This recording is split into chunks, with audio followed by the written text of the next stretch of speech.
local family is remembering a Cairo man as a hero after a tragic accident.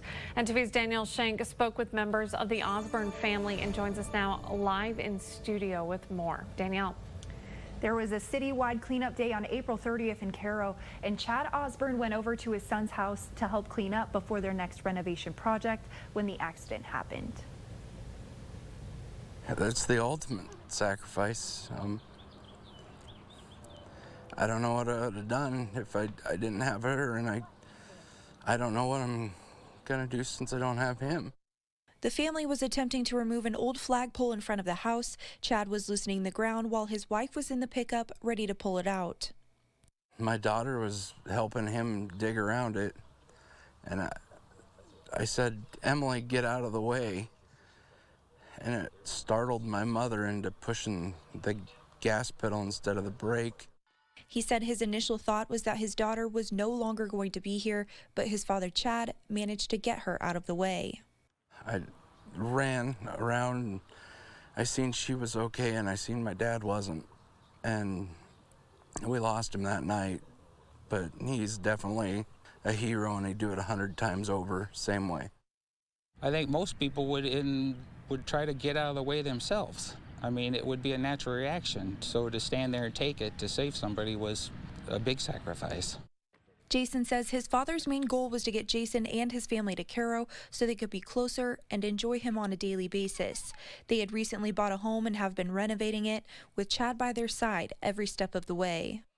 We'd go to our normal jobs and come back here and put 2 hours in at least a piece every night after we're already tired, and weekends we didn't have any.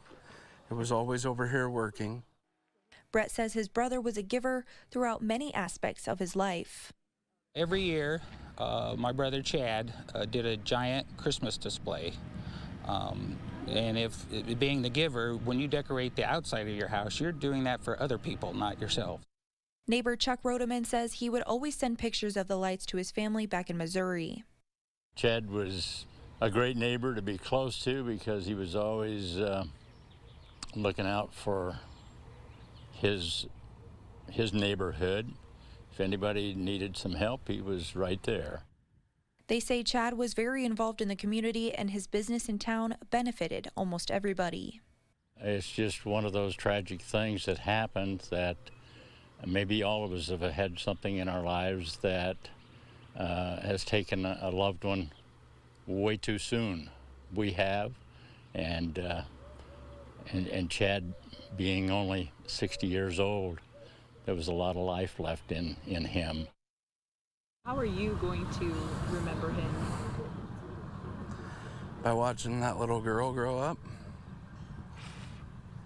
That'll be the biggest indication right there.